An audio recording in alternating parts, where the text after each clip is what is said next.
Había quedado la duda Sí, respecto a lo que habías comentado de las restricciones del universo del discurso, sí. de si eso es como lo que viene a reemplazar lo que es en el modelo de Jacobson el contexto. Lo viene a reemplazar en parte, porque también Kerbrat, vamos a la diapositiva,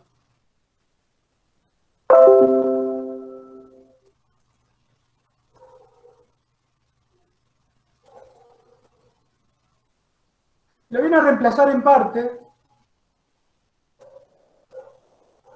porque también Kerbrat incluye en su modelo lo que llama referente.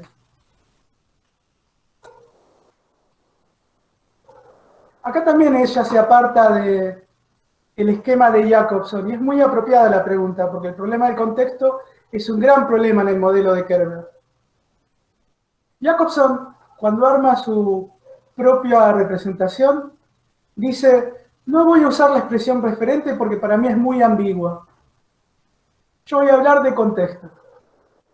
Kerbrat, por lo que vemos, hace lo contrario. ¿Por qué es ambigua la noción de referente? Porque es polisémica, tiene muchos significados. Incluso tiene significados hasta filosóficos, en lógica, en la filosofía, en la epistemología. La noción de referente es como una definición poco transparente, por esto de que es polisémica, tiene muchos significados. Así que en parte viene a reemplazarla y en parte no, porque es tan ambigua la noción de referente que incluye la noción de contexto.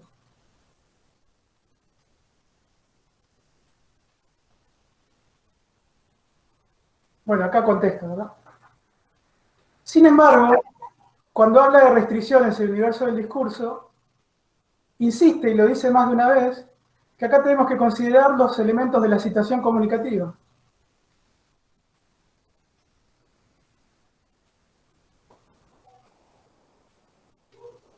Así que lo que sería el contexto en el modelo de Kerbrat está desperdigado en más de un lugar de su esquema. Sigo con la consulta de la compañera, es porque quiero llegar a unas diapositivas. Profe, para agregar también a esta duda, eh, por ejemplo, ¿la competencia cultural e ideológica también formaría parte del contexto o no? No recuerdo que lo diga la autora con esas palabras, pero sí en el momento de presentar autocríticas va a decir que se confunde.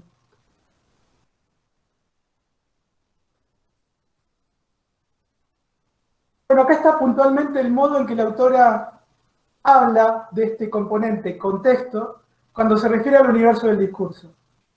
Fíjense que están acá las dos dimensiones o los dos planos de los que hablamos hace un rato cuando nos referíamos a las restricciones del universo del discurso. Aspectos situacionales y aspectos retóricos, estilísticos, temáticos. Y cuando puntualiza a qué se refiere con esto de condiciones concretas, dice, la naturaleza particular del locutor, donde entran en juego muchos parámetros, la naturaleza de los alocutarios, edad, nivel, comportamiento, y fíjense las cosas que dice acá.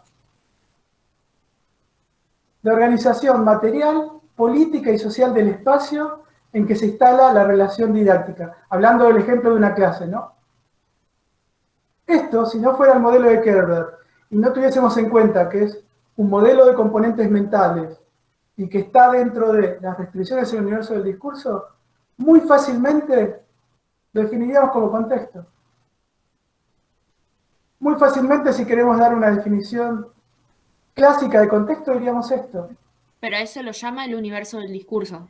Exactamente. Entonces, yendo a la pregunta y al aporte del compañero de recién, no tenemos el contexto en Kerbrat, pero sí tenemos elementos del contexto en más de un lugar. El primero, el que vimos hace un rato, el referente. Otro lugar, lo que vemos ahora, el universo del discurso. En el momento de sintetizarlo, hasta lo llama la situación de comunicación. Es casi una definición de contexto. Fíjense cuando habla de las competencias no lingüísticas. La competencia cultural, la parte inferior de la diapositiva. Dice que las competencias no lingüísticas, que incluyen las culturales e ideológicas, tienen que ver con la forma en que se interpreta y se evalúa el universo referencial. Pero el referente ya lo había ubicado en otro lugar. Dijimos que tenía como componentes del contexto ese referente que estaba suspendido en el aire, y ahora lo trae también cuando habla de la competencia ideológica y cultural. Una pregunta. Es más, y ya cierro, fíjense cuando habla de modelos de producción e interpretación. Dice lo que está remarcado al final. A la inversa, factores distintos de la competencia lingüística entran en juego en la constitución de los modelos de producción e interpretación. Y acá otra vez vuelve a hablar de datos situacionales. Como cierre, fíjense que no pone contexto en ningún lugar, pero al menos en 4 componentes del esquema encontramos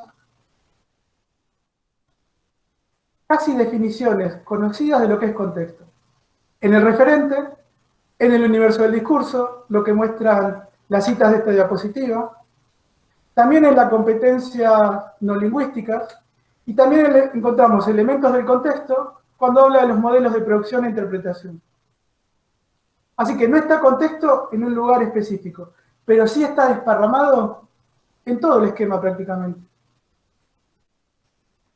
Esto es lo que después ella va a presentar como autocrítica. Esto de que no son tan claras las fronteras que separan un elemento de otro en su esquema. Y estas citas que traemos lo demuestran claramente. La situación comunicativa está al menos en 3 de sus componentes. Y el referente también tiene algo de eso. Perdón, ¿alguien quería decir algo? Sí, yo quería preguntar si Kerbrat, cuando habla del principio de idiolecto, en esa noción entran tanto las competencias lingüísticas como las no lingüísticas. Hace un rato nos adelantamos un poquito a eso, pero no lo puntualizamos, así que está bien que lo retomemos.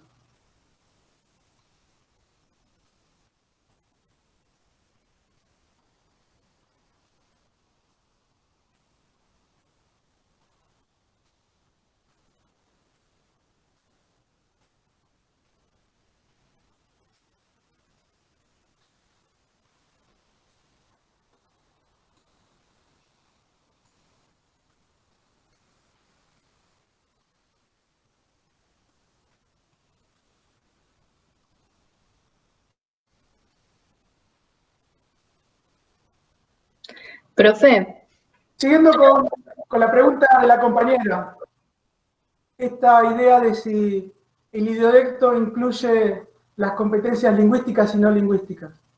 Hay un lugar del texto, son algunas notas al pie, que es el único lugar donde aporta lo que ella entiende por idiolecto.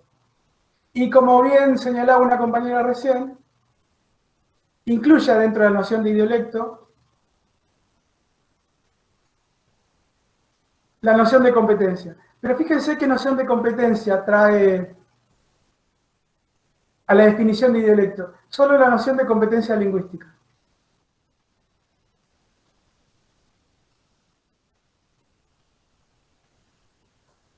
Así que las no lingüísticas, en su propia definición de idiolecto, porque es muy particular, es muy de Kerbrat esta noción de idiolecto, no incluye todas las competencias, solo la lingüística. Ah, genial, gracias. Algo importante en relación con esto. Así como la noción de competencia que trae de Chomsky está sumamente adaptada a su modelo, también hay que decir que la noción de idiolecto, que viene de la sociolingüística, está también muy sobreadaptada a su propio modelo. También tiene que ajustarla. El sentido de esta diapositiva era no solo demostrar que es muy particular la noción que tiene idiolecto, sino que lo hace con categorías que ya vamos a ver cuando tratemos la unidad 4, que son las categorías más apropiadas para hablar de idiolectos, porque es un concepto sociolingüístico. Si uno quisiera definir mejor, ya saliendo de Kerbrat, aunque están sugeridas las ideas ahí en esa cita, el idiolecto sería una variedad del lenguaje personal, una variedad de una lengua, ¿no? Personal, pero que surge del entrecruzamiento de otras variedades, que no son de naturaleza individual, sino que son de naturaleza colectiva. Porque como decimos, esta noción viene de la sociolingüística. ¿Qué variedades serían las que se cruzan en la noción de idiolecto? Las variedades de la lengua que tienen que ver con la región, el lugar, lo que solemos conocer como dialectos en la vida cotidiana. Profe, ¿puedo hacer una pregunta? Sí, ya termino con esto. Perdona, ¿ver? No, porque es el mismo tema. Sí. ¿Viste que hace esa separación de dialecto, sociolecto, cronolecto? Y la palabra idiolecto, la primera parte corresponde a ideología, idio. No, no, en su modelo no tenemos que pensarlo porque nos haría confundir. Lo de idiolecto atañe a esto que les estoy diciendo, a la variedad individual de la lengua, pero que viene de el cruzamiento de variedades colectivas. La forma en que se habla una lengua en determinado lugar, la forma en que se habla una lengua en determinadas clases y estratos sociales, y la forma en que se habla una lengua en determinados momentos históricos y en determinadas edades.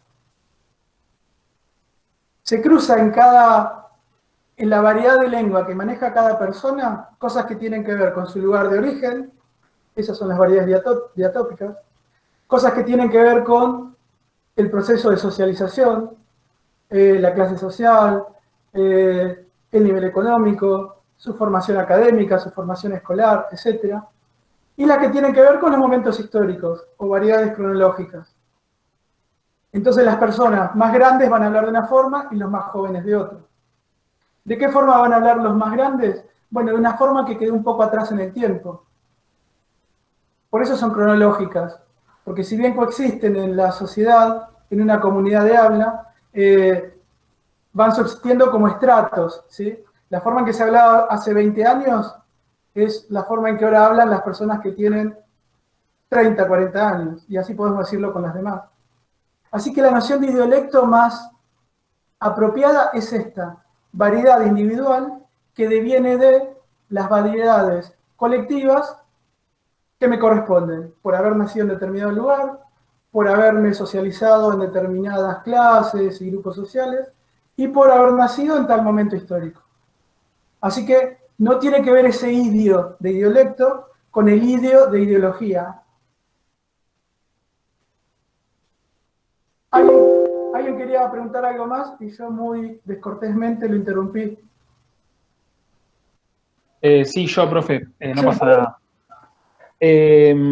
A mí lo que me queda un poco en duda respecto a esta noción que de alguna manera presenta como solución o presunta solución a la situación de la exterioridad del código en Kerbrat, es ¿por qué decide como incluirlo en su cuestionamiento hacia Jacobson y por qué después como que no la retoma o no la vuelve a retomar? Eso me queda medio en duda, me queda como en el aire.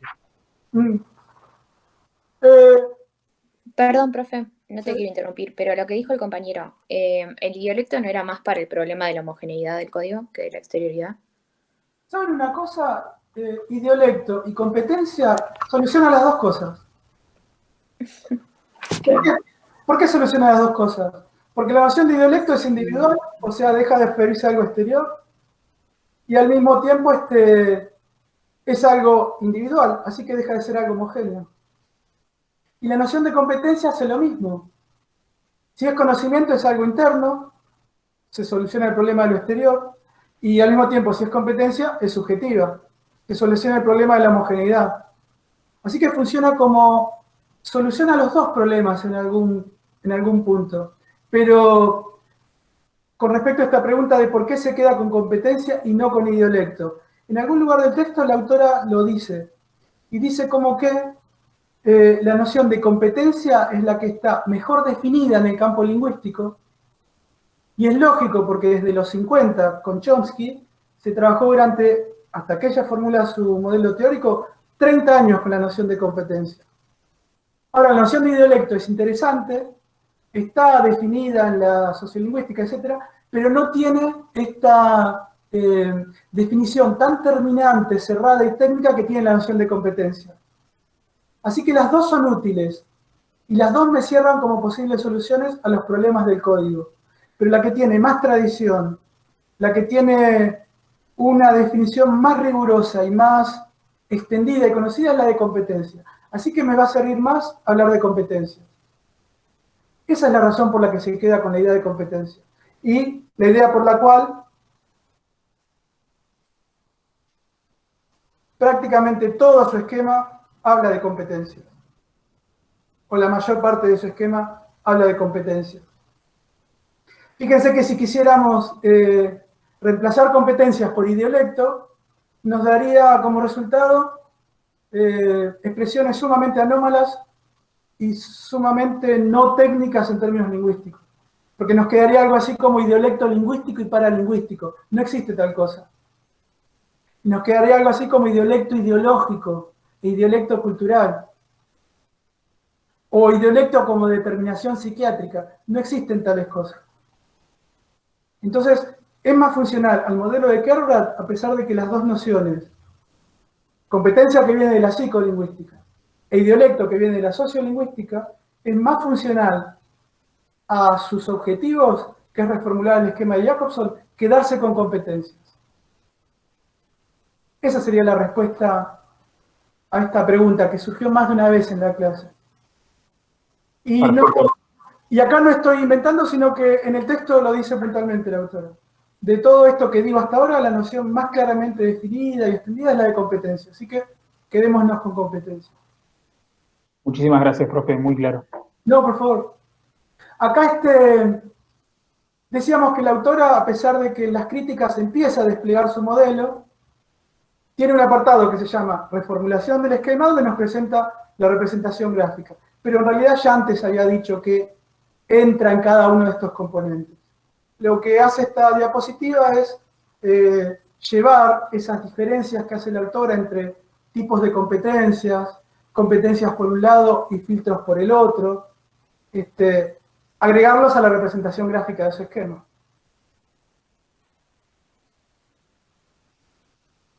Por el lado de las competencias que llama lingüística y paralingüística, decíamos que es lo que habilita al sujeto, lo que le permite, lo que le posibilita, porque competencia es casi un sinónimo de habilidad, a comunicarse. Todo lo que viene después de eso que lo habilita a comunicarse es lo que opera como filtro o restricción. En algún lugar del texto se refiere a lo mismo, diciendo que son las mejoras que ella va a proponer a los términos clásicos de los modelos tradicionales de la comunicación.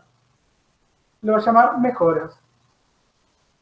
Y entre esas mejoras o filtros, incluye las competencias no lingüísticas.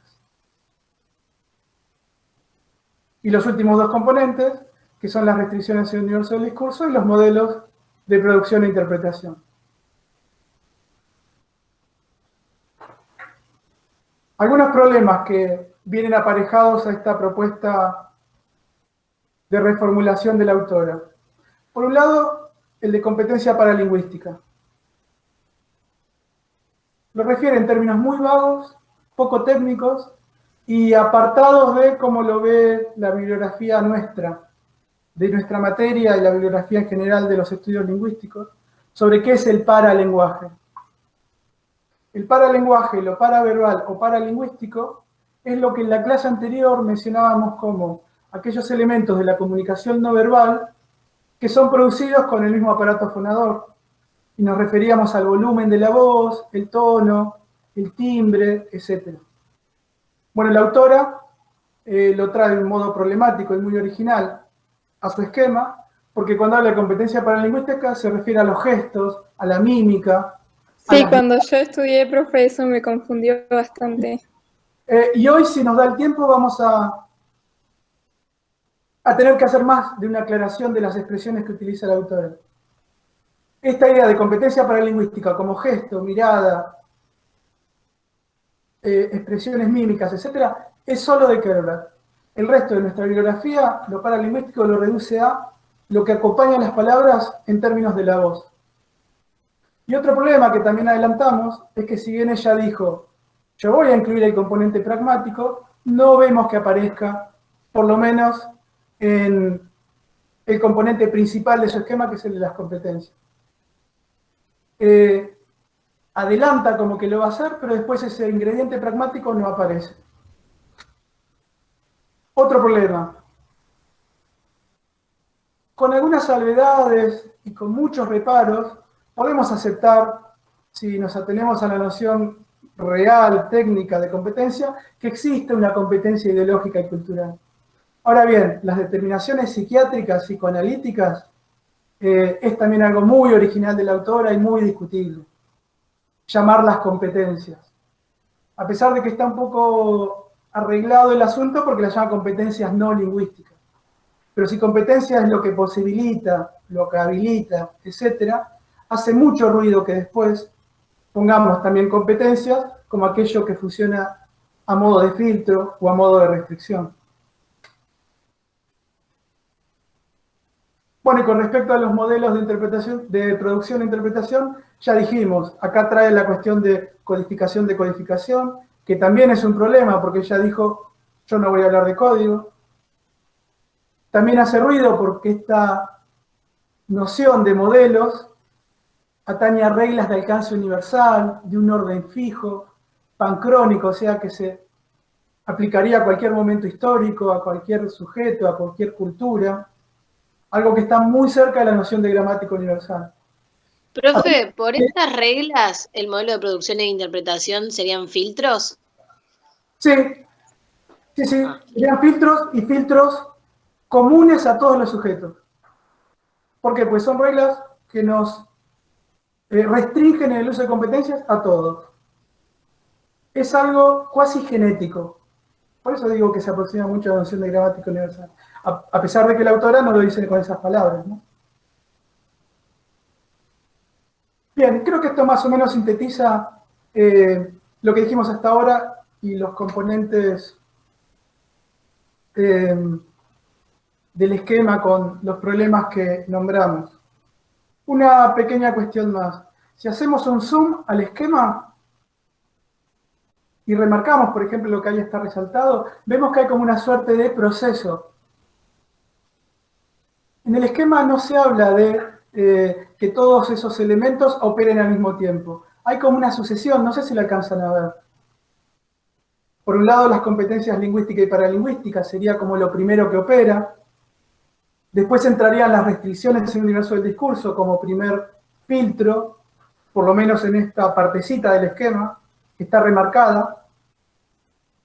Después entrarían los modelos de producción por este lado y de interpretación por el lado de la instancia receptora, y después entraría la codificación. ¿Ven que hay una sucesión temporal? Si uno lo ve de lejos al esquema no pareciera, pero cuando uno hace un zoom y se aproxima, ve que hay una suerte de pasos o de procesos. Esto es algo que sale de la representación gráfica, pero no está convenientemente explicado tampoco en el texto de la autora. Con respecto a las autocríticas, y acá es donde va a venir bien señalar otras expresiones muy próximas a otras que vemos en la materia y en otros textos de nuestra bibliografía sobre las que hay que hacer algunas importantes aclaraciones. Tiene 3 grupos de autocríticas la autora. El primer grupo, o sea, autocríticas, siguiendo la lógica del texto, ¿no? Modelo de Jacobson, se le han hecho estas críticas. Yo me quedo principalmente con estos problemas, a esos problemas le propongo estas soluciones y mejoras, y después de presentarlo en su propia representación gráfica, lo que hace es proponer críticas a su propio modelo, siguiendo la lógica del texto. Esas autocríticas están presentadas en 3 conjuntos, en 3 grupos, y el primero de ellos es el que tiene que ver con las propiedades de la comunicación verbal.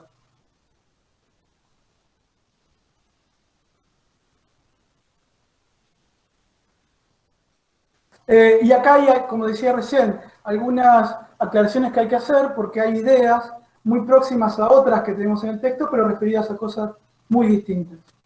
Por ejemplo, si son propiedades de la comunicación verbal, no sería raro, de hecho, no es lo que sucede, que encontremos aquí ideas muy afines a lo que estamos trabajando en el práctico 2, donde trabajamos propiedades del lenguaje natural. Y lo hacemos contrastando, por ejemplo, las propiedades del sistema de comunicación humano, nuestro lenguaje natural, con los sistemas de comunicación de otras especies, como hace Jules, por ejemplo. La primera de estas autocríticas tiene que ver con la transitividad. Y atrás de transitividad, lo que tendríamos que encontrar es como una forma particular de referirse a lo que conocemos como desplazamiento. Recordarán que el desplazamiento es esa propiedad que tiene que ver con la semanticidad, con la referencia de la realidad a la realidad extralingüística, y lo que hace es que podamos hablar con autonomía de tener en la situación concreta donde nos estamos comunicando el referente, aquello de lo que hablo. El desplazamiento es eso, la posibilidad de hablar de momentos, de otros lugares, de personas que no están presentes, e incluso de situaciones imaginarias.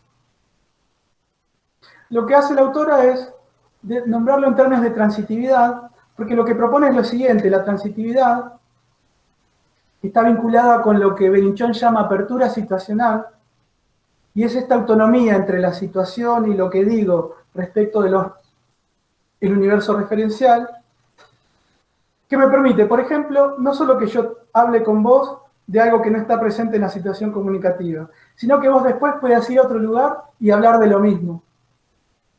Y ese ciclo se puede repetir. En ese sentido habla de transitividad. Pero en el fondo está la idea del desplazamiento. O, con otra denominación que le encontramos en la bibliografía, la apertura situacional. El desplazamiento permite la transitividad. Casi al estilo de esa propiedad de la suma, ¿se acuerdan? Bien. También la transitividad, esta posibilidad de que yo hable con vos de algo que no está acá. Por ejemplo, las galaxias, las estrellas. Y vos lo hagas con otra persona, en otro contexto, en otro lugar, es lo que posibilita la construcción del saber en general y del conocimiento científico en particular. Así que es una propiedad de la comunicación verbal que no está representada en su esquema, por eso lo presenta como una autocrítica, y que si quisiéramos profundizarlo podríamos traer ideas que, por ejemplo, conocíamos por Belinchón o por Pérez de Stefano. Por ejemplo, esto de que el desplazamiento nos permite hablar en términos generales y no solamente en términos particulares. O de categorías abstractas, o sea, cosas que no tienen realidad empírica en términos de lo que puedo palpar a través de los sentidos.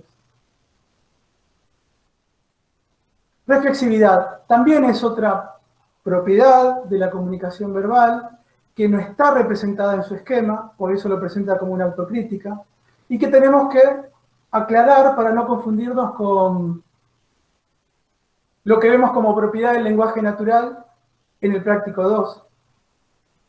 Entendido como propiedad del lenguaje natural, la reflexividad es también una propiedad que está dentro del grupo de semanticidad, que es aquel que permite a la lengua hablar sobre sí misma. Si lo queremos ver en términos de modelos de la comunicación, sería la función metalingüística. Ahora, cuando Kerrad habla de reflexividad, lo hace en un sentido totalmente distinto.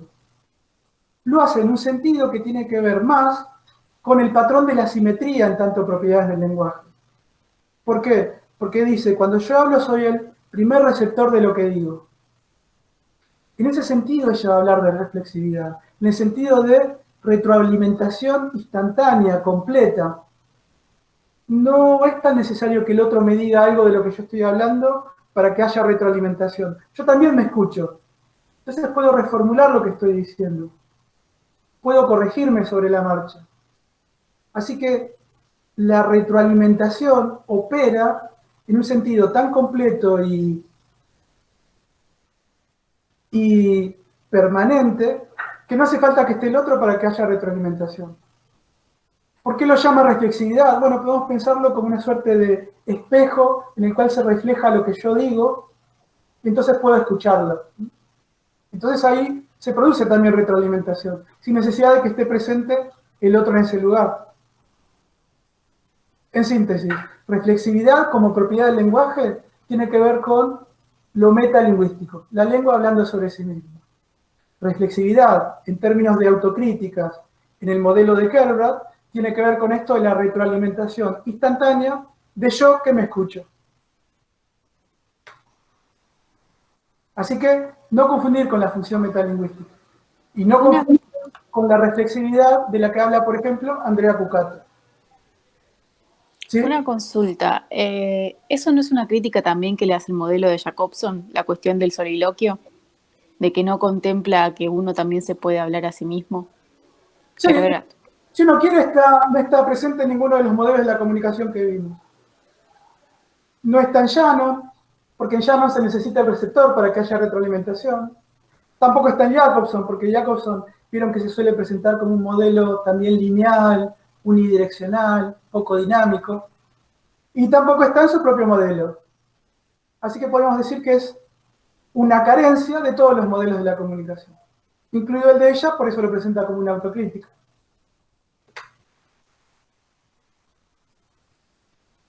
Y por último, la asimetría, que también tiene que ver con la categoría de simetría o el patrón asimetría en Cucato, pero tiene que ver con la desigualdad en términos de poder, en términos de monopolio de la palabra, etcétera, que se produce en las situaciones concretas de la comunicación. Si uno ve su esquema, su representación gráfica, pareciera que tenemos lo mismo de un lado que del otro. Ya tenemos competencia lingüística, competencia lingüística. Restricciones, restricciones. Filtros, filtros. Determinaciones, determinaciones, etcétera. Ahora bien, en las situaciones concretas de la comunicación verbal, no es simétrico el uso, por ejemplo, de esas competencias. Pensemos en esta clase donde yo soy el que más habla. Es claramente una situación asimétrica. Pensemos en el caso de la comunicación escrita, aunque ya se refiere más que nada a la comunicación cara a cara, ¿no? La comunicación oral. Pero la comunicación escrita, si yo te envío un mail, una carta o te escribo algo, es alguien que utiliza el lugar de receptor y no es necesario que del otro lado respondan para que se ejerza ese lugar.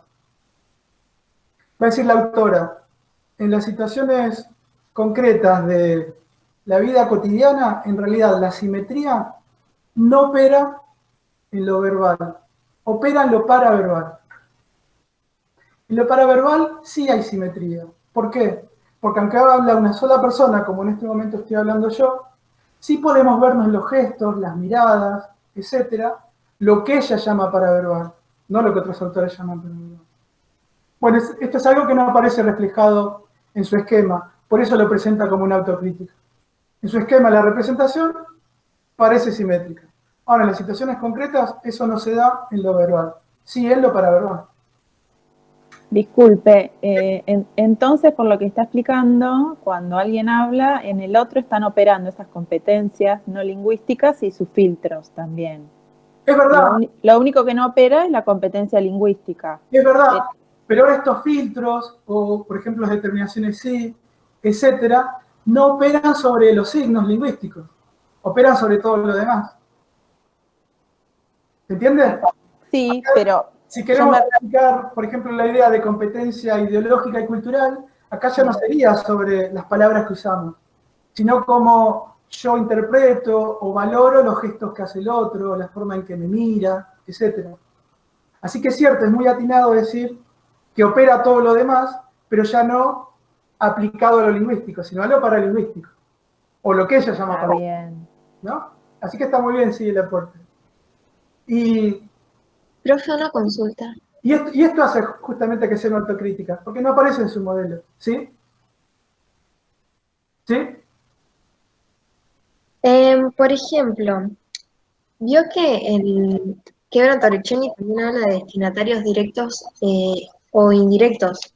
Por ejemplo, en una conferencia magistral podría ser un destinatario presente, no elocuente, simétrico en la parte gestual, digamos, paraverbal, y asimétrico en la parte de lingüística, digamos.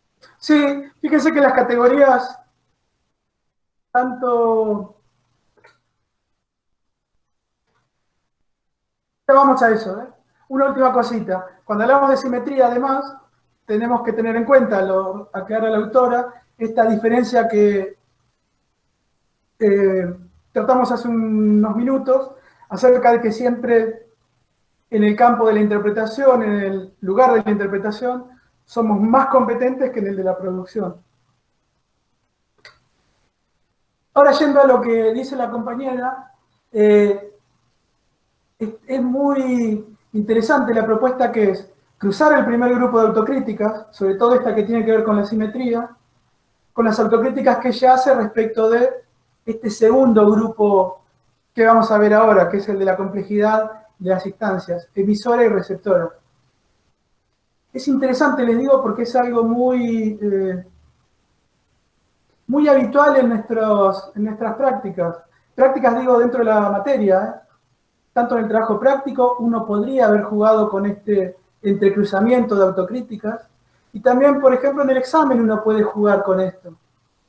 Si en el examen parcial, el recuperatorio, o artículo 14, examen final, nos aparece la ejercitación de analizar una situación comunicativa a partir de nociones de Kerbrat, es sumamente interesante entrecruzar los dos grupos de autocríticas. Algo que no es habitual, pero hace más interesante el análisis. Con respecto a la instancia emisora, tres grupos o tipos de emisores. En todos los casos, son dos casos, ¿no? Tanto la instancia emisora como la receptora, lo que va a hacer es clasificar emisores y receptores en distintos tipos. Lo que hay acá es una tipología de emisores y de receptores. Y también la posibilidad de que en una misma situación comunicativa aparezcan más de uno de estos tipos. En el caso de la instancia emisora, se tiene bastante en ejemplos, pero las categorías puntuales son tres. Se refiere al caso de los emisores o locutores desdoblados, y como ejemplo nos presenta el caso de la diferencia entre autor y narrador. Los dos se pueden reconocer en una obra, pero analíticamente podemos diferenciarlo. Acá el que escribió esto es Borges, es el autor. Pero acá está hablando alguien que no es Borges, es el narrador omnisciente, por ejemplo, de esa historia que estamos leyendo, de ese cuento. Lo mismo sucede con otra categoría, es la de los relevos de enunciadores. Piensen, por ejemplo, todas las veces en que yo en esta charla traje citas de otros autores. Podemos pensarlo como voces que se van relevando unas a otras, donde yo casi no dije nada, porque en realidad todo el tiempo digo fulano dijo tal cosa, Jacobson dijo otra, Kerbrat dijo otra. Entonces podemos pensarlo como, no yo soy el enunciador acá, el que dice y piensa las cosas, sino solamente voces que se van relevando, aunque yo sea el que tenga el papel en este momento de hablar. Profe, ¿puede explicar de vuelta los desdoblados? Sí, los desdoblados serían estos donde podemos reconocer dos enunciadores al mismo tiempo. Dos enunciadores al mismo tiempo. Acá está hablando Borges y está hablando el personaje. O en la obra de teatro, acá está hablando el actor, pero también está hablando el guionista. Es diferente al caso de este relevo, porque en el relevo se van sucediendo. Y finalmente habla del caso, el tercer grupo, lo que llama cadenas de emisores, que es esto de que nadie es del todo original en lo que dice, sino que repite cosas que dijo otro, y ese otro repite cosas que se dijeron antes, como si fueran eslabones en una cadena, como si no hubiera nunca originalidad en las cosas que decimos. Y en la instancia receptora, bueno, es donde se pone un poco más detallista y nos presenta toda una categorización de tipos de receptores. Aquel al cual yo me dirijo directamente, aquel al que puntualmente, por ejemplo, en la conversación cara a cara dirijo la mirada, o lo trato con el tú, que es el alocutario. Si ahora estuviésemos en una reunión y hubiesen muchas personas, mi alocutario es aquel donde yo estoy hablando. Pero también hay personas que pueden escuchar lo que yo estoy diciendo, que propone llamarlos no alocutarios. Son también receptores, me escuchan, me pueden leer, pero no son a quien yo llamo tú, o llamo con un che, o con las formas de segunda persona del verbo. En este segundo grupo hace como una subclasificación y nos dice que el no alocutario puede ser previsto, conocido, incluso visto por mí, y también puede ser alguien de que yo no tengo noción de su existencia. Por ejemplo, alguien podría... ahora yo, por ejemplo, receptores no alocutarios podrían ser personas que están, no sé, algún vecino que está escuchando lo que yo estoy diciendo. Si yo veo a ese vecino ahí en el patio, sería un no locutario previsto, yo sé que está ahí. Y no previsto sería uno que está escuchando en el pasillo y no llega a verlo.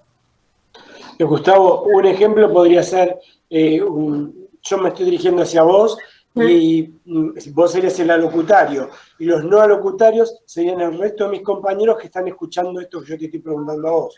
Exactamente, serían no alocutarios previstos, pero porque sabemos que están ahí. Pero también existe la posibilidad que, por ejemplo, alguien grabe algún momento de la clase y después se lo muestre a una persona que no está en esta reunión. Sería no alocutario, y a diferencia de los que sabemos que estamos acá, sería no previsto. El ejemplo es como... Y después hace toda una serie de clasificaciones que creo que son bastante transparentes. No nos vamos a detener a ver cada una de ellas. Si el receptor es uno o son muchos, si conozco su nombre o no, si está presente en la situación o no, por ejemplo, la comunicación escrita no lo está, si puede hablar o no hablar, si es real o imaginario, si está cerca o lejos, en relaciones horizontales de afecto o relaciones verticales de poder. Profe, te hago una pregunta. Yo la otra vez me había como medio confundido con el tema del previsto y no previsto, porque me había puesto de ejemplo, no sé, un canal de televisión. Por ejemplo, un show.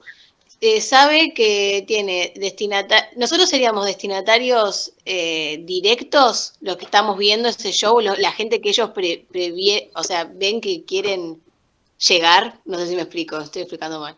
¿Sabes en qué momento lo serían? Cuando la persona que está en la pantalla se refiere a vos como vos y te trata de tú.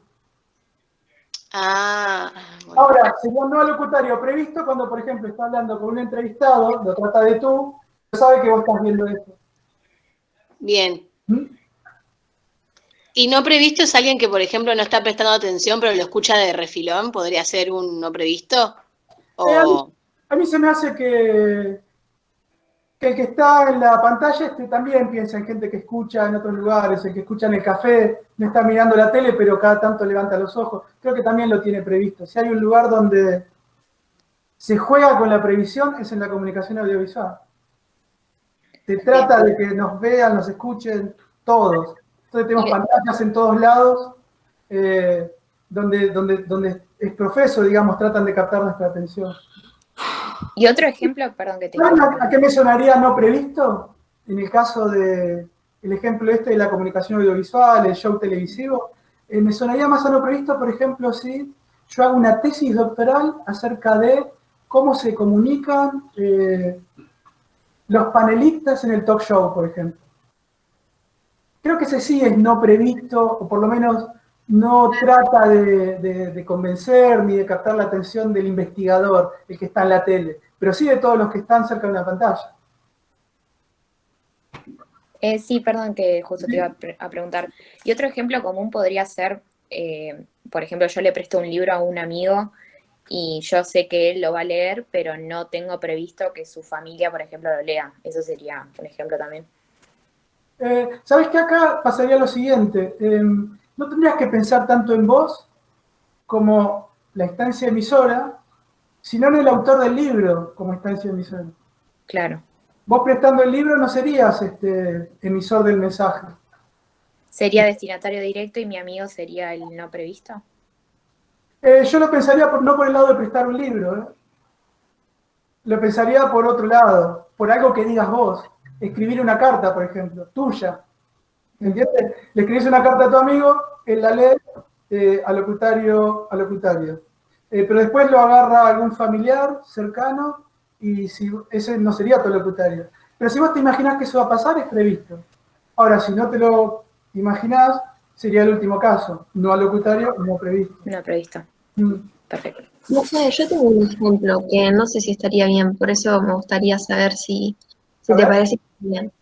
Por ejemplo, vos serías, viniendo a lo que dijo un compañero antes, vos serías el alocutario, yo sería la no alocutaria prevista. Nuestros compañeros serían vos alocutarios, nosotros no alocutarios previstos, o sea, yo. Los compañeros no alocutarios no previstos, no, perdón, ahora me estoy mezclando. Vos alocutario, yo sería... ¿Sabes qué me parece que podemos usar el ejemplo pensando en lo siguiente? Imagínate vos ahora que tomaste la palabra. Sí. Podés decir, escuchame, Gustavo, yo pienso tal cosa. Ahí yo sería locutario y el resto de los que escuchan serían no locutarios. Ahora, claro, vos también podrías decir, escúchenme todos, yo pienso lo siguiente. Ahí ya somos todos alocutarios. ¿Entiendes? Claro, a mí se me ha ocurrido así. Alocutario sería yo, con él. Vos serías el alocutario previsto. ¿En qué momento? Para mí se están mezclando emisor-receptor también. Alocutario no es emisor. Claro, el alocutario es el destinatario directo al que te dirigís.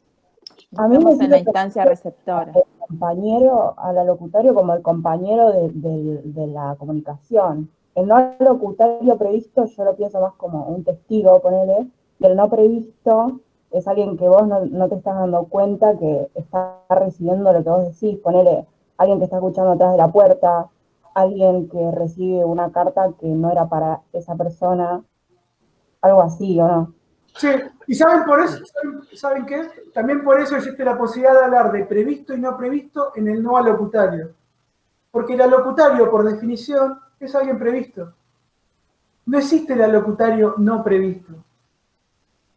Si es aquel al que yo me dirijo directamente, al que le centro la mirada en una ronda, en una charla, o aquel a quien me dirijo en términos de tú, de vos o de ustedes, por definición, la idea de receptor a locutario es de previsión. Yo sé que está ahí.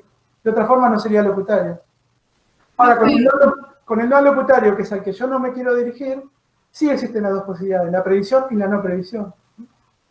A ver si entendí. Alocutario serías vos que yo te elijo como compañero de la relación de alocución. No alocutario previsto serían nuestros compañeros que están dentro de la charla. Y no previstos es mi mamá que pasa por ahí y escucha. Sí, todo lo que dijiste funciona en el momento que vos hablás y sos instancia emisora. Cuando me hablas a mí, soy tu alocutario, y los demás que escuchan, a quienes no le estás haciendo la pregunta, son no alocutarios. Y efectivamente, son previstos los que están en la reunión, y son previstos todos aquellos que pueden ver la grabación después y no sabemos si lo van a hacer. Así que todo lo que dijiste funciona cuando vos te instaurás como emisor y decís, vos, Gustavo, tal cosa. Y un no previsto sería alguien que podría estar al lado mío, que yo estoy escuchándolos a ustedes, que un no previsto sería alguien que está al lado mío y escucha esto que está pasando. Sí, para usar una palabra que usó recién una compañera, sería un testigo del cual no tenemos conciencia. El previsto es un testigo del cual somos conscientes. Mi hija, por ejemplo, que está rondando, y Por ejemplo, ella sería no alocutorio no previsto. exactamente. Ahora, si son alocutarios, por ejemplo, si yo la veo en la cámara y le digo algo ahora, se convierte en alocutario y no existe la posibilidad de no previsto en el alocutario. Profe, o sea, ahora que la compañera nombró que está la hija rondando, sería un destinatario indirecto, porque sabemos que está ahí, lo prevemos, Ahora está sabemos, previsto. sigue siendo no alocutario, pero ahora pasó a ser previsto. Claro. Quieren que, ya nos pasamos de hora, pero quieren que rapidito hablemos de... Sí, seguí todo el día, Gustavo, es interesantísimo. Hablemos de las últimas autocríticas.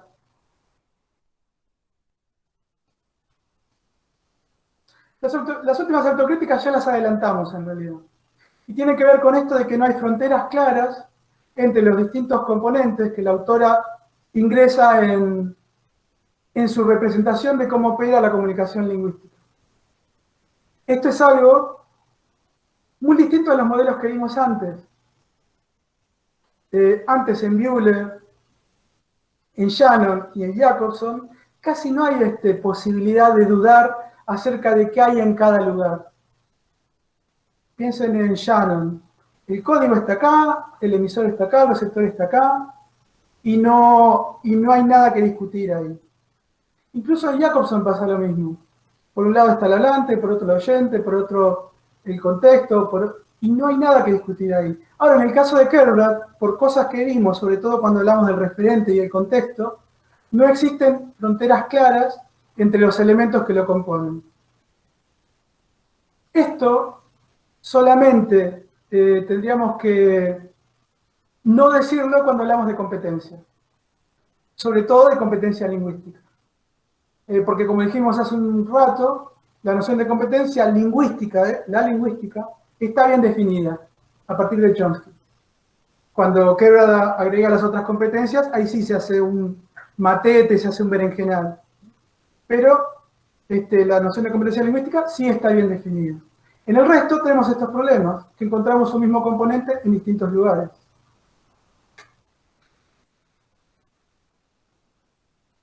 ¿Conocen esta imagen?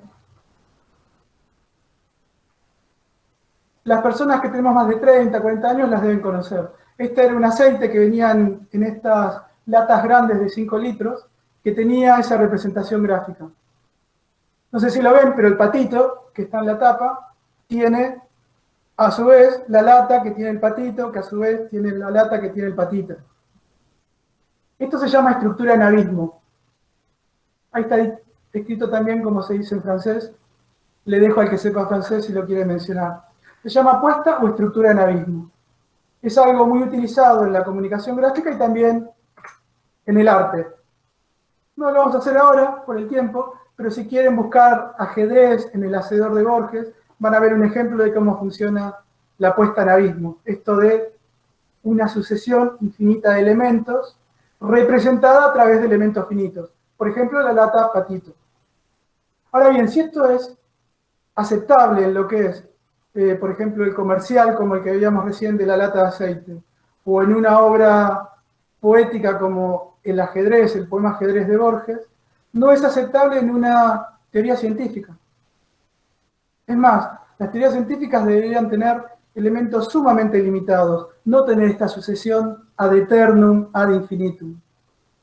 Bueno, ¿a qué viene esto? ¿O qué sentido tiene hablar de esto? Que en Kerouac lo que vemos es como cierta puesta en abismo de las categorías teóricas, al estilo de la lata patito o al estilo de los dioses del poema de Borges. Por ejemplo, dice Kerouac en algún lugar, cuando señala esto de los límites difusos entre los elementos. El referente envuelve la situación comunicativa.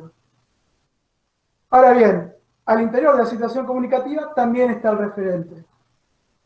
Y entonces el referente incluye la situación comunicativa y el interior, etc. Tenemos el mismo procedimiento y es algo no aceptable, no esperable en una teoría científica. Así que cuando la autora nos mete en estas cajas chinas los mismos elementos, estaría haciendo algo que ella misma ve como algo para criticar de su modelo.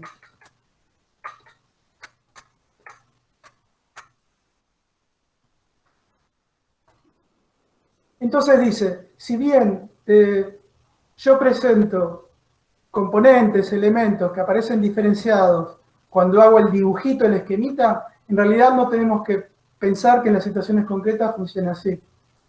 Por ejemplo, la noción de emisor-receptor o instancia emisora-receptora. En el esquema están como bien separados por el mensaje, por el referente, por el canal, pero en las situaciones concretas de la comunicación no existe tal diferenciación. ¿Por qué? Bueno, algo ya lo vimos, porque la reflexividad, que era eso de que yo soy el primer receptor del mensaje, hace que no sea tan fácil diferenciar emisor de receptor. El emisor es también receptor, es más, es el primer receptor, es el receptor privilegiado, que es lo que se llama reflexividad. Al mismo tiempo, la idea de receptor-emisor clásicas hablan de cierta identidad o estabilidad de los sujetos. Pero dice Kerbrat, en realidad durante el intercambio, si es un intercambio lingüístico genuino, hay transformación, no hay tal identidad. Entonces nos vamos de la situación comunicativa siendo otros. Nos transformamos durante el intercambio. Así que esta idea de lo estable, lo permanente, lo identitario de emisor y receptor, en las situaciones concretas de comunicación no se dan. Y acá introduce un concepto que es interesante tenerlo en cuenta, que ya lo trae de otros autores, que es el de metacompetencia. Así como nos presenta distintas competencias, lingüísticas, no lingüísticas, etc., en algún momento introduce la noción de metacompetencia. Y esta noción de metacompetencia también funciona como esa puesta en abismo de la lata patito. Por lo tanto, es algo a criticar de su modelo. Y es algo que ella critica de su modelo. ¿Qué es la metacompetencia? Es que en el momento de dirigirme a vos, yo trato de adecuar mis competencias o mi idiolecto, si no quiere, a la representación que tengo yo acerca de vos. Acerca de qué podés entender, qué palabras tengo que usar, etc. Así que no operan solo mis competencias. Opera una representación mental propia acerca de tus competencias. Ahora no sé si lo notan, pero esto es otra vez puesta en abismo. Es usar mis competencias para pensar sobre tus competencias, y en tus competencias también está esto de representarte las mías, otra vez puesta en abismo. Algo que no cierra en una teoría científica. Bueno, esto la autora la llama metacompetencia. Una competencia que está por encima de todas las demás, pero al mismo tiempo las envuelve. Bueno, otros elementos que interaccionan. Y esto es algo que también nos ocupó en algún momento de la charla. No es tan fácil separar competencia lingüística e ideológica. Porque los significados que yo asigno a las palabras también tienen una carga ideológica, una carga de valoración. Las palabras no solo se refieren a elementos de la realidad de modo objetivo, anodino, neutral. Por lo menos cuando yo uso las palabras, lo hago con determinada carga ideológica. Y esto no es algo que pueda separar yo, profeso, conscientemente de lo que es mi competencia lingüística. Bueno, tampoco es tan fácil, dice el autor, a pesar de que en ningún momento se refirió antes a canal y mensaje, sin embargo están en su esquema. En ningún momento se pone a hablar, esto es el canal, esto es el... No lo define, lo da por supuesto. Pero cuando repasa esta interacción entre componentes, también dice que entre canal y mensaje hay relaciones de imbricación, de confusión, que nos tendría que hacer verlo como elementos que no están tan claramente diferenciados. Y acá particularmente se refiere al caso de cómo el canal o el sistema de comunicación implica restricciones a aquello que puede funcionar como mensaje. Y esto es algo lógico. A través del teléfono no se puede, teléfono digo audio, ¿no? El teléfono clásico. No se puede enviar cualquier tipo de mensaje. Por ejemplo, lo paralingüístico no puede funcionar por ese canal. Así que el canal influye directamente en el mensaje posible, por ejemplo. Bueno, y a esto sí nos referimos. Cuando veíamos en todos los lugares donde aparecía el referente. Y también la idea de emisor-receptor, que son parte de la situación comunicativa, están adentro de las restricciones en el universo del discurso. Cuando repasamos lo que ella incluye dentro de situación comunicativa, decía los sujetos que intervienen ahí, la relación que hay entre ellos, la proxémica de la disposición espacial y jerárquica. Así que también entre estos elementos que aparecen aparentemente separados en su esquema, también debemos verlo como algo que está en las situaciones concretas más íntimamente relacionado, incluso con fronteras que se atraviesan. Bien, básicamente esos son los tres grupos de autocríticas. En relación con la comunicación verbal, que tiene que ver con las propiedades del lenguaje, pero con las salvedades que vimos. En cuanto a la instancia emisora y receptora, donde están las clasificaciones. Y por último, esto, las interacciones entre componentes. Esta idea de que están entremezclados, en realidad, no tan separados y compartimentados como en su esquema de la comunicación. Es a partir de esto que ella propone no ver su propuesta como un modelo teórico, sino como un simple esquema, una simple representación. Profesor, ¿podrías repasar el tema de la reflexibilidad? Sí, reflexibilidad lo traje más de una vez a la clase porque se puede confundir con la idea de reflexividad que conocemos como propiedad del lenguaje. Como propiedad del lenguaje, en el práctico 2 y en el texto, por ejemplo, de Cucato, lo vemos como la posibilidad que tiene la lengua de hablar sobre sí misma.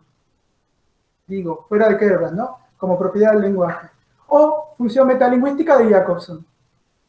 Ahora, en Kerbrand, reflexividad es el reflejo de lo que yo digo que hace que sea el primer receptor de lo que estoy diciendo.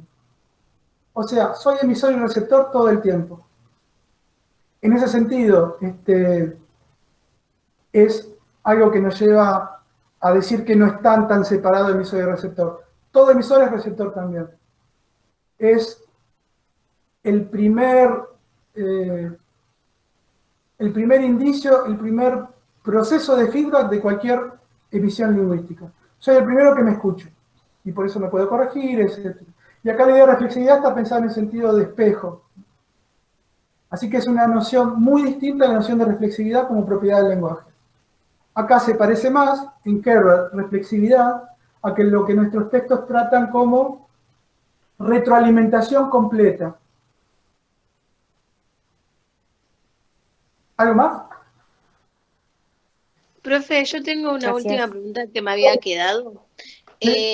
En un momento cuando vos hablaste de la función conativa, dijiste que también podía tener preguntas, y eso a mí me confundió porque yo tenía como que no había posibilidad de que, o sea, de las órdenes que se dan, se vuelvan una pregunta. Entonces, ¿hay algún ejemplo? ¿Pueden haber preguntas en la función conativa? ¿Saben qué? La pregunta, cualquier pregunta es función conativa. Por ejemplo, lo que acabas de hacer vos, que es una pregunta o una consulta, trata de incidir en mi conducta, yo tengo que decir algo. Digo, cualquier pregunta, ¿qué hora tenés? Bueno, el que responde, hay función conativa, el otro está como, no digo obligado, pero condicionado a responder. Eso es típico de la función conativa. La pregunta tomada en el sentido más amplio.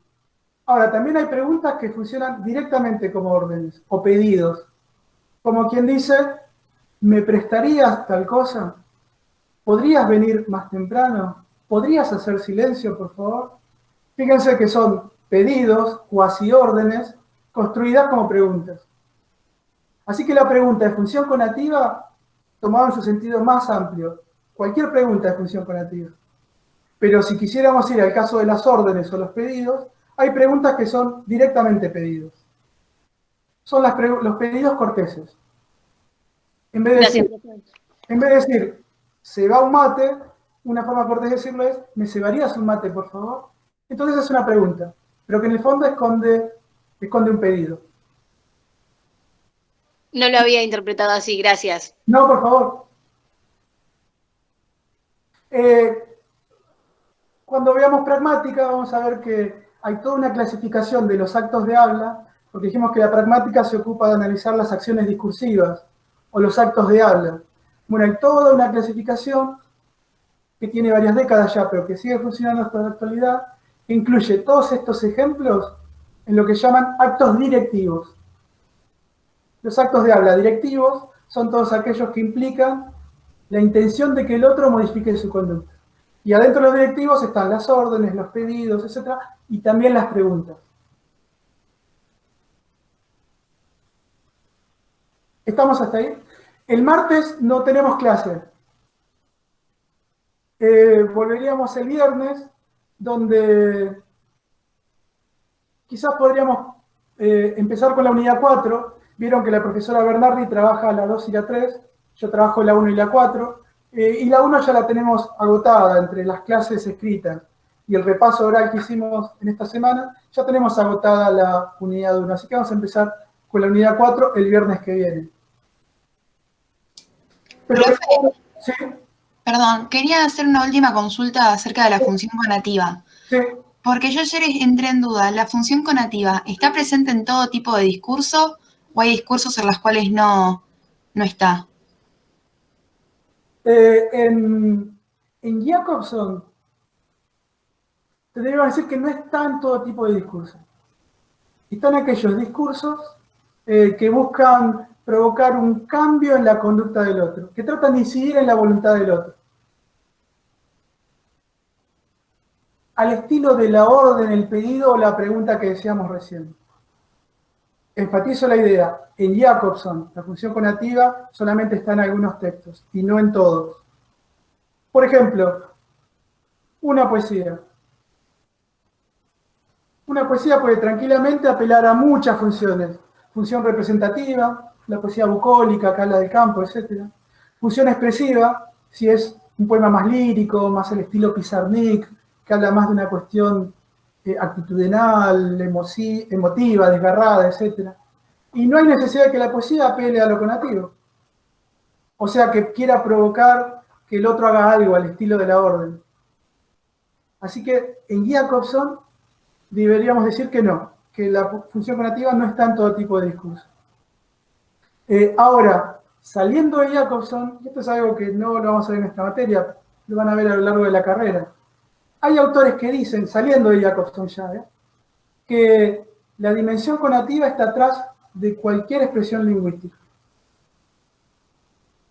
¿Por qué? Porque si es cambiar el otro, cambiar su actitud, cambiar su voluntad, provocar algo en el otro, todo discurso busca eso.